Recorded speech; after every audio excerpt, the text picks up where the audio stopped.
Hello students, मैं विवेक Sachan. Physics बनेगी आसान। आप सब कैसे हैं? आई होप कि अच्छे होंगे, स्वस्थ होंगे, मस्त होंगे। और आपका रिजल्ट भी आ चुका है, बहुत खुशी की बात है, बहुत अच्छा लगा। और अब आप लोगों को बहुत जल्दी जल्दी मची होगी कि जल्दी से एडमिशन ले लें, क्लास 11th में पहुंच जाएं। यूनिट टेस्ट होने वाले हैं, सिलेबस पीछे चल रहा है कि क्योंकि अभी तो आपका रिज़ल्ट इस बार ड्यू टू कोरोना काफ़ी लेट आया है। तो चलिए कोई बात नहीं, आप हमारे साथ, हमारे चैनल के साथ जुड़े रहें। अस्थाना इन हाउस गुरुकुल में आपको सारे मटेरियल बहुत ही एक सिस्टमेटिक वे में हम आपके सामने रखते जाएंगे, जो कि आपके फिजिक्स जिससे बहुत ही आसान हो जाए। तो क्लास 10th के स्टूडेंट जो कि अब 11th क्लास में जा रहे हैं, तो 11th के लिए हम आज अपना वीडियो लेकर के उपस्थित हुए हैं, जिसमें हम आपको बिल्कुल एकदम आसान भाषा में बहुत सरल तरीके से ही हम आपको फिजिक्स का इंट्रोडक्शन देंगे, उसको इंट्रोड्यूस करवाएंगे, उसका परिचय करवाएंगे। तो चलिए चलते हैं। सबसे पहले कि साइंस, बात यहाँ पर हम करते हैं साइंस की, क्योंकि जब भी हम किसी चीज़ की शुरुआत करते हैं, स्टूडेंट ध्यान दीजिएगा, तो आप क्या करते हैं, एक रोड मैप बनाते हैं। मान लीजिए कि अगर आपको घर बनाना है, मकान बनाना है, तो आप क्या करते हैं, सबसे पहले ज़मीन खरीदते हैं, प्लाट एक लिया, फिर उसके बाद उसमें एक नक्शा, एक मैप बनाते हैं। मैप के अकॉर्डिंग तब आप उनकी दीवारें खड़ी करते हैं, फिर सीलिंग, फिर छत डाली जाती है। ठीक, तो सबसे पहले जब हम इंट्रोडक्शन पर जाते हैं तो पहले हम बात कर लेते हैं साइंस की। साइंस, विज्ञान क्या है? विज्ञान, science is a systematic attempt. जैसा कि आप जानते ही हैं, ये वर्ड आया कहाँ से? एक्चुअल में साइंस जो है वो एक अरेबिक वर्ड में अगर उसको पढ़ें तो विजनैन, संस्कृत में विजनैन, और अरेबिक वर्ड अगर उसका जाने तो इल्म होता है, इल्म। और वैसे ये एक ग्रीक वर्ड साइंटिया, वर्ड क्या है? साइंटिया। बात हम साइंस की कर रहे हैं, साइंस, तो ये वर्ड आया है साइंटिया। साइंटिया का मतलब होता है टू नो। इन सभी का मतलब होता है नॉलेज, टू नो, जानना होता है ना, एक जानने की इच्छा। ठीक है ना? अब यहाँ साइंस को जब क्लासीफाई किया गया तो इसी से फिजिक्स कहाँ से निकल के आया? इसी का एक पार्ट होता है। Physics is the branch of science which deals with the study of natural phenomenas, माने कि डिफरेंट टाइप की एनर्जी, फोर्सेस का स्टडी करते हैं, like as light, sound, correct, इस तरह की एनर्जी का स्टडी करते हैं। तो जो यहाँ पर साइंस और उसकी ब्रांच है फिजिक्स, तो सबसे पहले जब फिजिक्स की बात आती है तो हम बात करेंगे आपसे नेचर की। तो व्हाट इज नेचर? तो अपने अराउंड वर्ल्ड में जितनी भी सारी चीजें आप देखते हैं वो क्या है आपका? Nature. Like as air, sun, planets, earth, means overall environment, this is called nature. तो फिजिक्स की जब भी बात होती है, जब हम स्टार्ट करते हैं, तो सबसे पहले हम पहुंचते हैं system of measurement. System of measurement. अब ये सिस्टम ऑफ मेजरमेंट है क्या? एक ऐसा सिस्टम जिसमें कि हम फिजिकल क्वांटिटीज को, भौतिक राशियों को मेजर करते हैं, राइट? तो ये जो सिस्टम है, इनमें से जो सबसे ओल्डेस्ट सिस्टम है वो है आपका FPS। This is oldest system, oldest system of measurement, also called British system. क्या बोलते हैं स्टूडेंट इसको? British system. और दूसरा जो आया इसको, इसके बाद FPS के बाद वो आया CGS, CGS known as Gaussian system. इसको क्या बोलते हैं? Gaussian system, right. और इसके बाद जो आया MKS called matrix system, matrix system. और इसके बाद जो आया SI, this is called system, system international.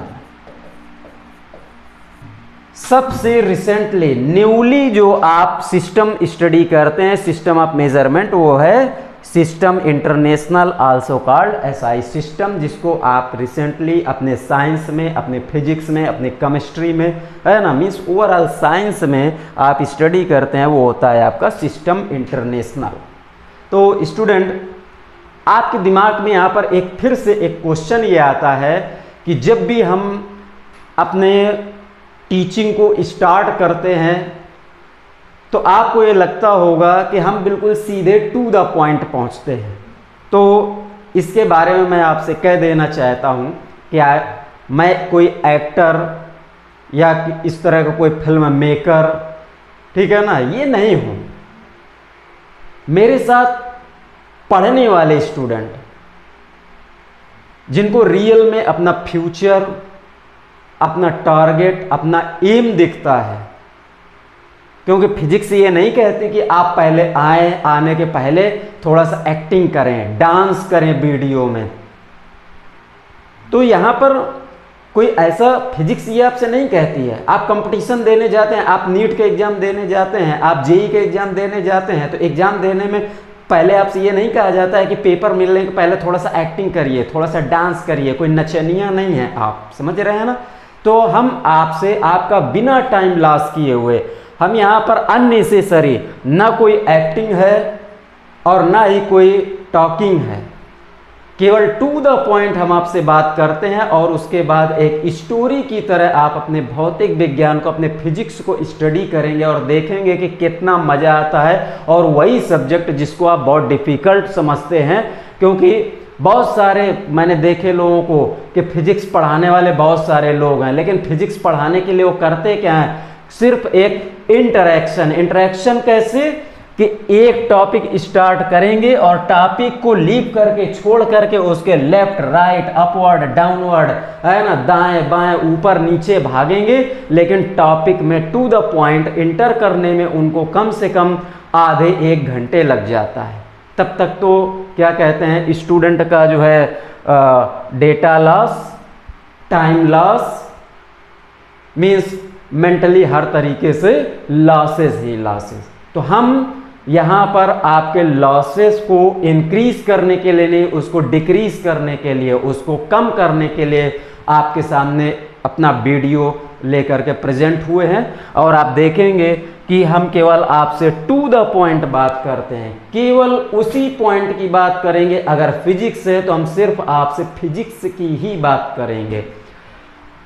तो सिस्टम ऑफ मेजरमेंट बच्चों, सिस्टम ऑफ मेजरमेंट, जैसा कि अभी हमने बताया कि इसमें हम फिजिकल क्वांटिटीज को, भौतिक राशियों को मेजर करने के लिए जो हमने सिस्टम बनाए उनको हम बोलते हैं सिस्टम ऑफ मेजरमेंट। और ये सिस्टम ऑफ मेजरमेंट में जो सबसे ओल्डेस्ट सिस्टम हमारे सामने आया FPS. In this system length is measured in foot. F का मतलब क्या हुआ? Foot. P means pound, means mass is measured in pound, and S means second, time is measured in second. तो आप ये कह सकते हैं कि in FPS system length is measured in foot, mass is measured in pound, time is measured in second. माने कि लंबाई को फुट में मेजर करते हैं, द्रव्यमान को पाउंड में मेजर करते हैं और समय को सेकंड में मेजर करते हैं। और जैसा कि यहाँ पर हमने मेंशन कर दिया कि दिस इज ओल्डेस्ट सिस्टम, ये सबसे पुराना सिस्टम है और इसको क्या बोला गया? British system. ये ब्रिटिश के टाइम से चलता आ रहा है। और उसके बाद जो मॉडिफाइड होकर के हमारे सामने सिस्टम आया वो है सीजीएस सिस्टम। सीजीएस जिसको हम बोलते हैं Gaussian system. Gaussian, correct. In this system length is measured in centimeter, mass is measured in gram, time is measured in second. माने कि जो लेंथ है उसको आप सेंटीमीटर में मेजर करते हैं, मास को ग्राम में मेजर करते हैं और टाइम को सेकंड में मेजर करते हैं। और देन उसके बाद आपका जो सिस्टम आया MKS known as metric system. In this system length is measured in metre, mass is measured in kilogram, time is measured in second. इस सिस्टम में लेंथ को मीटर में, मास को किलोग्राम में और टाइम को सेकंड में मेजर करते हैं। अब बात आती है सिस्टम इंटरनेशनल SI सिस्टम। तो SI system is a short form of MKS system. अब कैसे? अब आपके दिमाग में फिर से क्वेश्चन आया कि ये कैसे हो गया, सिस्टम इंटरनेशनल में एक्चुअल में क्या है। तो लाइक दैट कि हम फोर्स की बात करें, फोर्स को आप जूनियर क्लास से पढ़ते आ रहे हैं, 9th में भी, क्योंकि अब आपका रिजल्ट आ चुका CBSE का, आप 10th पास हो चुके, 10th से आप 11th में जा रहे हैं और आपके पास इस समय एक नई ऊर्जा है, नई एनर्जी के साथ आप हमारे चैनल के साथ जुड़ जाइए और आप देखेंगे कि यहाँ पर फिजिक्स आपको कितना इजी वे में आपको मिलता है। तो फोर्स की अगर हम बात करते हैं, बल होता है द्रव्यमान मीन्स मास इनटू एक्सीलरेशन। ये जूनियर क्लासेस से आप फार्मूला पढ़ते चले आ रहे हैं। मीन्स बल बराबर द्रव्यमान गुणे त्वरण। तो यहाँ पर अगर हम द्रव्यमान का मात्रक लिखें तो इसको MKS में किलोग्राम लिखा जाता है, जबकि त्वरण एक्सीलरेशन को मीटर पर सेकंड स्क्वायर लिखते हैं। इसका मतलब कि अगर हम बल के मात्रक को kg मीटर पर सेकंड स्क्वायर लिखें तो ये आपका जो बन रहा है unit, this is called MKS system. ये किस सिस्टम में है? MKS सिस्टम में। But as you know that, आप जानते हैं कि बल का SI मात्रक क्या होता है? न्यूटन। तो जब इसी को हम शॉर्ट फॉर्म में लिखें तो इसको क्या लिख दिया जाता है? और न्यूटन। करेक्ट। मीन्स आप ये कह सकते हैं therefore 1 newton this is equal to 1 kg metre पर सेकंड स्क्वायर। माने कि देखिए किस तरीके से SI सिस्टम और MKS सिस्टम में आपको डिफरेंस समझ में आ गया। करेक्ट। अब यहाँ पर बात आती है कि जो डिफरेंस है MKS सिस्टम, अब यहाँ जो एक वर्ड आया था, आप ध्यान दीजिएगा, पढ़ाते समय मैंने बोला था कि system of measurement is a system in which the physical quantities are measured. माने कि ये एक ऐसा सिस्टम है जिसमें हम भौतिक राशियों को मेजर करते हैं। तो चलिए अब हम इस वर्ड को भी एक्सप्लेन कर लेते हैं कि जो फिजिकल क्वांटिटीज हैं, भौतिक राशियां जो होती हैं, वो भौतिक राशियां क्या हैं। करेक्ट। तो अब यहाँ पर बात आती है फिजिकल क्वांटिटीज की। फिजिकल क्वांटिटीज, फिजिकल क्वांटिटीज माने कि are those quantities which having their own numerical values. माने कि ऐसी भौतिक राशियां जिनकी अपनी एक न्यूमेरिकल वैल्यू होती है, उनका अपना एक आंकिक मान होता है। समझ रहे हैं ना? तो यहां पर इनको 2 पार्ट में डिवाइड कर लिया गया। फिजिकल क्वांटिटीज, भौतिक राशियों को 2 पार्ट में डिवाइड कर लिया गया। एक बन गई फंडामेंटल क्वांटिटीज, फंडामेंटल क्वांटिटीज, और दूसरी हो गई डेराइव्ड क्वांटिटीज, डेराइव्ड क्वांटिटीज। अब इसमें एक और बात करेंगे, यहां पर आते हैं सप्लीमेंट्री क्वांटिटीज। करेक्ट, जिसमें हम एंगल और सॉलिड एंगल को मेजर करते हैं। यहां पर अगर तीसरे की बात करेंगे तो ये भी आ जाता है सप्लीमेंट्री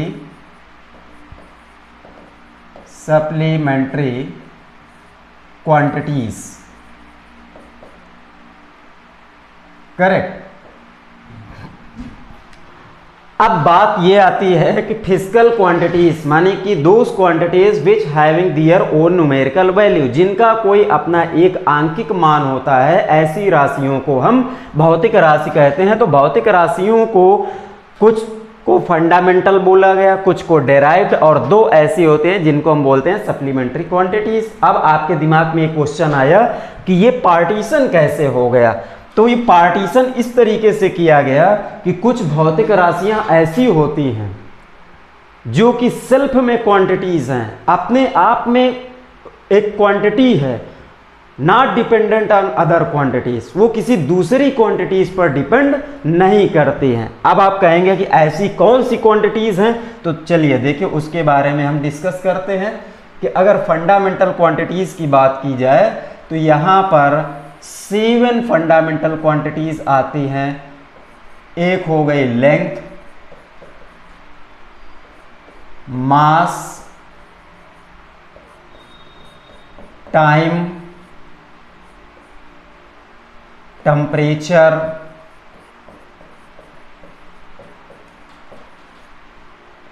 इलेक्ट्रिक करंट,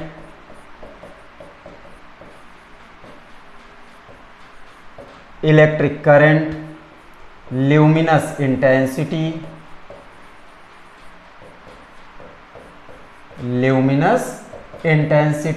कितनी हो गई 1 2 3 4 5 6, और एक और है अमाउंट ऑफ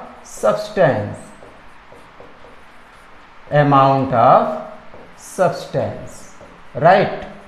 तो ये 7 जो होती हैं ये फंडामेंटल क्वांटिटीज हैं, मीन्स भौतिक राशियों का एक पार्ट जिसको हम बोलते हैं मूल राशियां।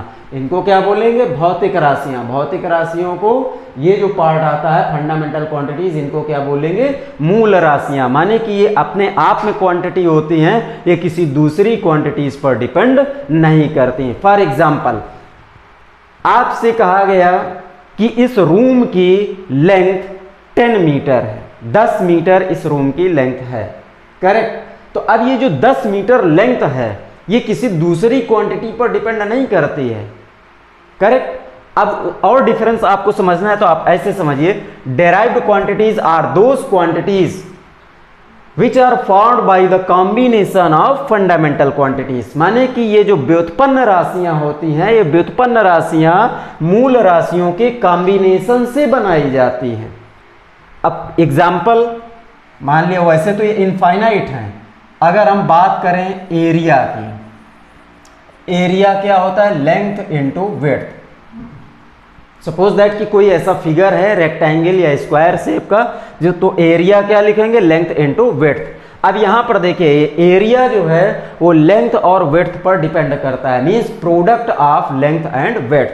तो एरिया आपका डिपेंडेंट है किस पे? फंडामेंटल क्वांटिटीज पर। इसको भी आप मीटर में मेजर करते हैं, इसको भी मीटर में मेजर करते हैं। इसका मतलब कि आपकी जो लेंथ है या विड्थ है, बोथ आर द लेंथ। अब चाहे उसको हाइट के फॉर्म में मेजर करें, चाहे लेंथ के फॉर्म में मेजर करें, चाहे विड्थ के फॉर्म में मेजर करें, है तो वो मीटर है। इसका यूनिट क्या होगा? मीटर। इसका मतलब वो क्या है? इंडिपेंडेंट है। तो अगर उसकी हम बात करेंगे लेंथ की, तो वो क्या है? Fundamental quantity. और अगर हम उसका कॉम्बिनेशन से एरिया को अगर बना दिए तो एरिया हमारा क्षेत्रफल क्या बन गया? डेराइव्ड क्वांटिटी, व्युत्पन्न राशि, लाइक। तो अब यहां पर सप्लीमेंट्री क्वांटिटीज की अगर बात करते हैं तो सप्लीमेंट्री क्वांटिटीज में 2 आते हैं।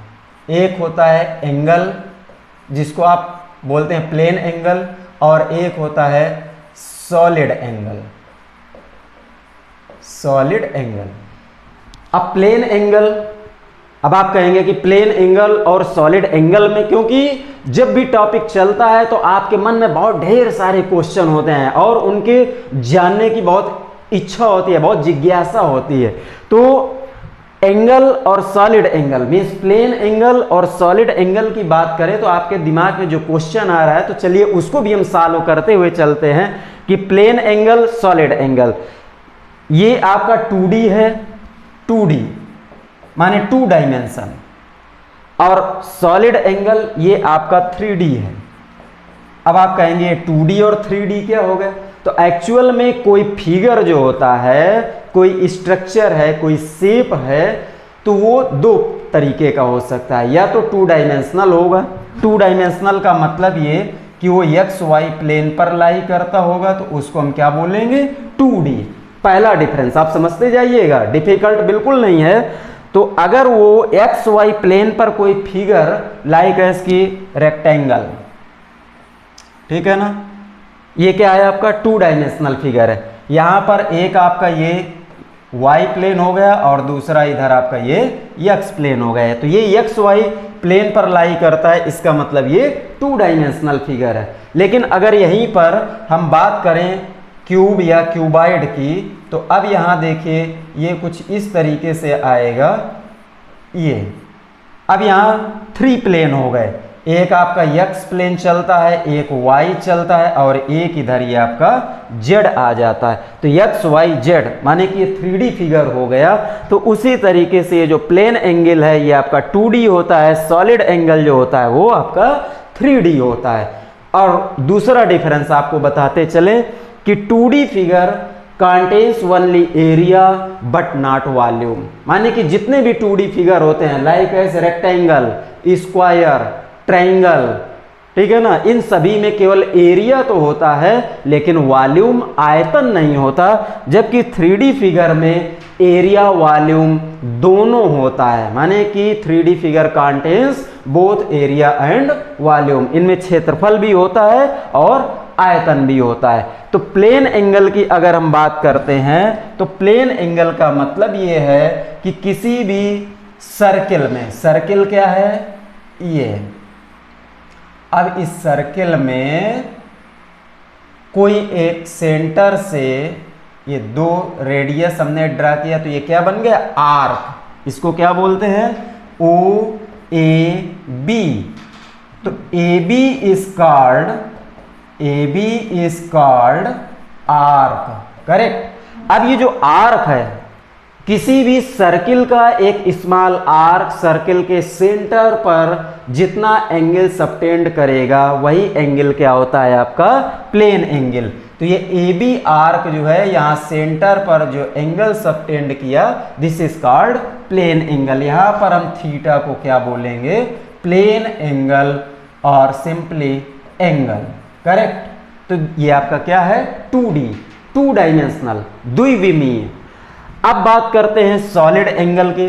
तो सॉलिड एंगल, अब यहां पर देखिए 3D फिगर को अगर किसी प्लेन में रिप्रेजेंट करना हो तो एट ए टाइम, एक पार्टिकुलर टाइम इंस्टेंट में हम उसका एक व्यू रिप्रेजेंट कर सकते हैं। सपोज दैट कि ये आपके सामने एक इंटरेक्टिव पैनल है, this is a 3D figure, इसमें लेंथ भी है और इसमें विड्थ भी है, ठीक है ना, और इसकी हाइट भी है। बट आपसे कहा जाए कि इसका फ्रंट व्यू रिप्रेजेंट करिए। इस फ्रंट व्यू मीन्स इसको जब आप सामने से देखते हैं तो आपको केवल ये एक रेक्टेंगल दिखता है, करेक्ट। मान लीजिए कि कोई आपने बॉल ले लिया, स्फेरिकल बॉल, स्फीयर है गोले के आकार के। अब उसको आपसे कहा जाए कि इसको प्लेन ऑफ पेपर या किसी प्लेन पर रिप्रेजेंट करिए तो वो भी आपको दिखने में सर्किल जैसा ही होगा, बट ये आपका क्या है ये एक सॉलिड फिगर है, ठीक है ना। यहां पर एक particular area, small area, this is centre ओ।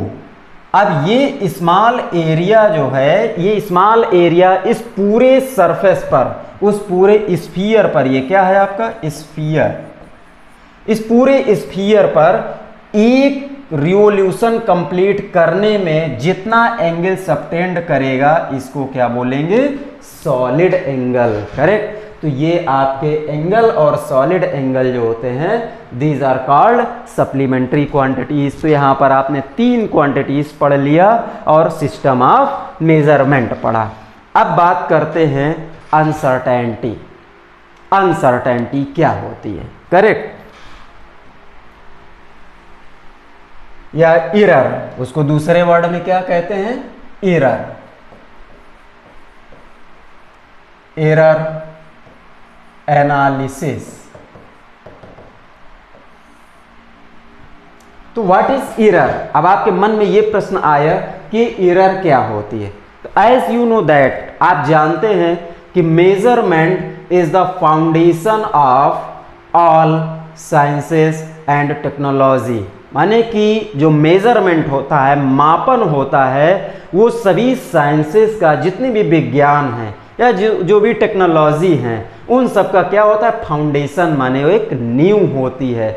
और जब मेजरमेंट हम परफॉर्म करते हैं, किसी भी भौतिक राशि को अगर हम मेजर करते हैं तो उसमें अनसर्टेनिटी 101% आती ही है।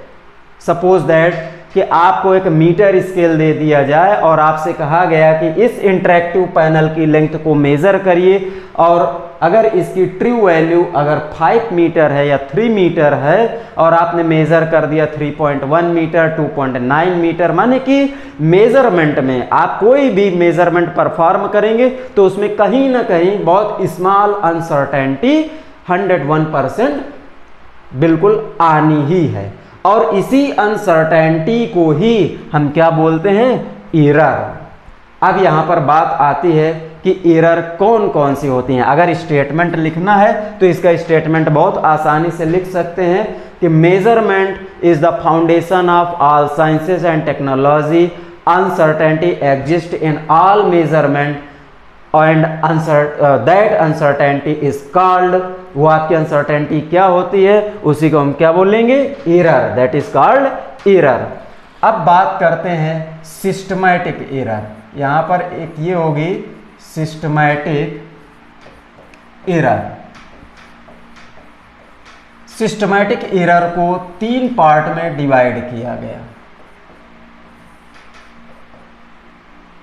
करेक्ट, जिसमें से एक पार्ट होता है इंस्ट्रूमेंटल एरर। पहला पार्ट क्या हुआ आपका, इंस्ट्रूमेंटल एरर, इंस्ट्रूमेंटल एरर। दूसरी आपकी आती है इम्परफेक्शन, इम्परफेक्शन। और थर्ड आपकी आती है पर्सनल एरर, पर्सनल एरर। अब सबसे पहले हम बात कर लेते हैं, क्योंकि आपके मन में ये फिर से एक क्वेश्चन आया कि पहले तो ये जान ले कि सिस्टमैटिक एरर होता है क्या है। तो systematic error are those which are arises in one direction, correct, माने कि ये ऐसी एरर होती है जो कि पर्टिकुलर डायरेक्शन पर ही एग्जिस्ट करती है, आइदर इन पॉजिटिव डायरेक्शन और इन निगेटिव डायरेक्शन। या तो वो धनात्मक दिशा की तरफ जाएगी या तो वो ऋणात्मक दिशा की तरफ जाएगी। अब आप ये फिर एक क्वेश्चन जनरेट हुआ आपके मन में कि धनात्मक और ऋणात्मक दिशा एक्चुअली क्या है, इसको हम कैसे डिसाइड करेंगे। तो आपके सामने अभी हम एक एग्जाम्पल लेते हैं कि आपको एक मीटर स्केल दिया गया और आपने मीटर स्केल से इस इंटरेक्टिव पैनल की लेंथ को मेजर किया। इसकी ट्रू वैल्यू अगर मान लिया कि 3 मीटर है, बट आपने मेजरमेंट में इसको लिख दिया 3.1 मीटर, या आपने इसको मेजरमेंट में लिख दिया 2.9 मीटर। तो यहां पर देखिए ट्रू वैल्यू 3 मीटर है, बट आप क्या लिख रहे हैं 3.1 मीटर। इसका मतलब ये पॉजिटिव डायरेक्शन पे जा रही है, माने कि बढ़ रही है, इंक्रीज कर रही है। कितना बढ़ गई, 0.1, करेक्ट, 0.1।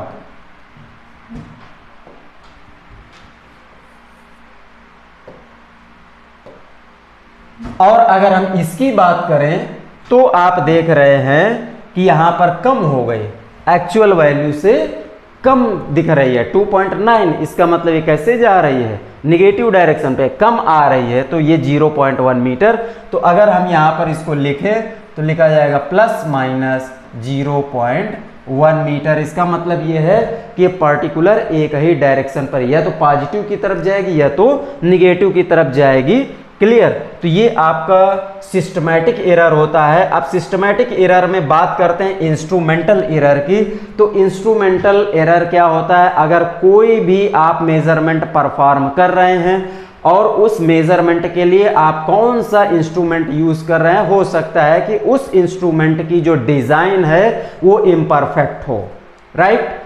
तो वहां से जो आपकी अनसर्टेनिटी एग्जिस्ट करेगी उसको आप क्या बोलेंगे, इंस्ट्रूमेंटल एरर। अब बात करते हैं इम्परफेक्शन। इम्परफेक्शन क्या होता है कि कुछ इंस्ट्रूमेंट ऐसे डिजाइन किए जाते हैं जो कि वैल्यू को एग्जैक्ट रीडिंग कभी नहीं देते, लाइक एज की थर्मोमीटर अगर थर्मोमीटर से आप अपनी बॉडी के टेम्परेचर को मेजर करते हैं तो हमेशा रियल टेम्परेचर से कम वैल्यू ही देगा, राइट। वो कभी भी एग्जैक्ट वैल्यू नहीं देता, तो इसको हम क्या बोलते हैं, इम्परफेक्शन। बात आती है पर्सनल एरर की, तो पर्सनल एरर का मतलब यह है कि आपसे किसी मेजरमेंट को अगर परफॉर्म करने के लिए बोला गया, आप लैब में उस मेजरमेंट को परफॉर्म कर रहे हैं, तो आपने बहुत ही बेकार तरीके से इंस्ट्रूमेंट को सेट कर दिया, तो वहां पर क्या होता है, बहुत सारी प्रॉब्लम क्रिएट होती है। इसका मतलब ये क्या है कि पर्सनल एरर, वहां पर एक काफी लेंथी जो है क्या कहते हैं अनसर्टेनिटी क्रिएट हो जाती है, क्योंकि आपने ऑपरेटर्स को सही ढंग से एक प्रॉपर तरीके से सेटअप नहीं किया, तो वहां पर वो जो आपकी एग्जिस्ट होगी uncertainty, that is called personal error. तो ये बात हो गई पर्सनल एरर की। अब बात करते हैं absolute error and least count error. दो यहां पर और आएंगे, एक होगी लीस्ट काउंट एरर। अब ये लीस्ट काउंट एरर क्या होता है, किसी भी इंस्ट्रूमेंट से, बहुत ध्यान देकर के सुनिएगा, किसी भी इंस्ट्रूमेंट से आप कितना स्मॉल एंड स्मॉल, कितना स्मॉलेस्ट वैल्यू को मेजर कर सकते हैं, वो क्या होती है, लीस्ट काउंट एरर। और अगर हम बात करें एब्सोल्यूट एरर की, यहां दो तरह की एरर फिर दिख रही है, एब्सोल्यूट एरर, राइट।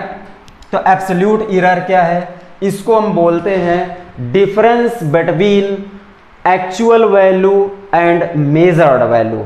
देखिए स्टेटमेंट अभी कोई बहुत बड़े डीपली स्टेटमेंट नहीं है, यानी कोई बहुत बड़ा डीप क्या कहते हैं उसका स्टडी नहीं है, ओरल डेफिनेशंस हैं, और उन ओरल डेफिनेशंस को हम एक एक लाइन में एक्सप्लेन करते हुए चल रहे हैं, और ये आपके लिए बहुत आसान है। अगर आप एक बार बहुत ही कॉन्स्टेंटली उसको सुन लेते हैं तो आप अपने ओन वर्ड में उसकी डेफिनेशन को एक्सप्लेन कर सकते हैं। तो लीस्ट काउंट एरर जो अभी हमने बताया कि किसी भी इंस्ट्रूमेंट से कितना स्मॉलेस्ट वैल्यू को आप मेजर कर सकते हैं, वो लीस्ट काउंट एरर होता है। और अगर एब्सोल्यूट एरर की बात करें तो difference between measured value and actual value is called absolute error. अब बात आती है कि ये मेजर्ड वैल्यू जो होगी और प्रैक्टिकल वैल्यू माने कि उसके रियल वैल्यू जो होगी, उसमें डिफरेंस कैसे आता है।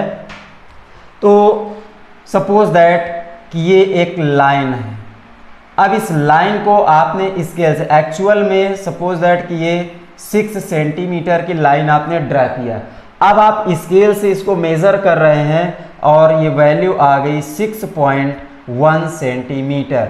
इसका मतलब क्या है कि एक्चुअल वैल्यू थी 6 सेंटीमीटर, बट आपने स्केल से मेजर करके उसको कितना लिख दिया, 6.1 सेंटीमीटर। इसका मतलब ये है कि यहाँ पर 0.1 सेंटीमीटर की अनसर्टेनिटी आपको दिख रही है। कितनी अनसर्टेनिटी है, 0.1 सेंटीमीटर की ये अनसर्टेनिटी है। इसका मतलब कि ये रियल वैल्यू है, ये मेजर्ड वैल्यू है, और इन दोनों वैल्यूज के बिटवीन आपका जो अनसर्टेनिटी है, टॉलरेंस है, वो 0.1 सेंटीमीटर का है। इसका मतलब कि ये 0.1 centimetre, this is called absolute error. इसी को हम क्या बोलते हैं, एब्सोल्यूट एरर, राइट।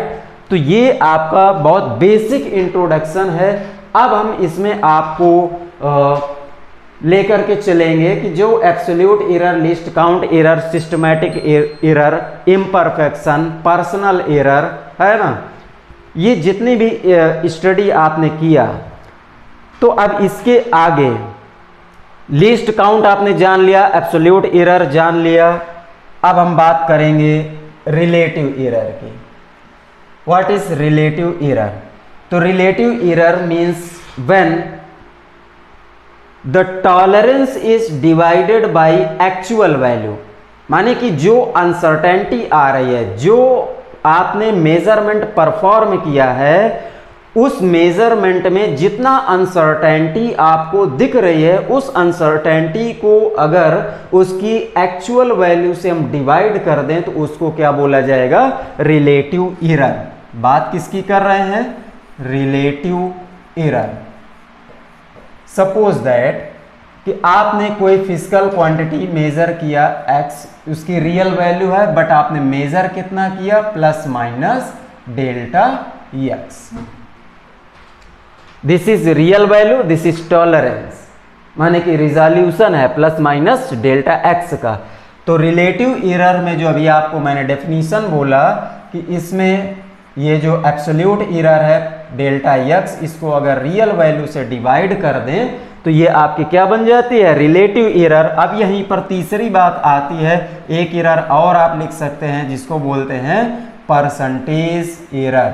अगर परसेंटेज एरर की बात करें तो when relative error multiplied by 100, this is called percent error. Means ये डेल्टा x अपान x इंटू 100 कर दिया जाए तो ये आपका क्या बन गया?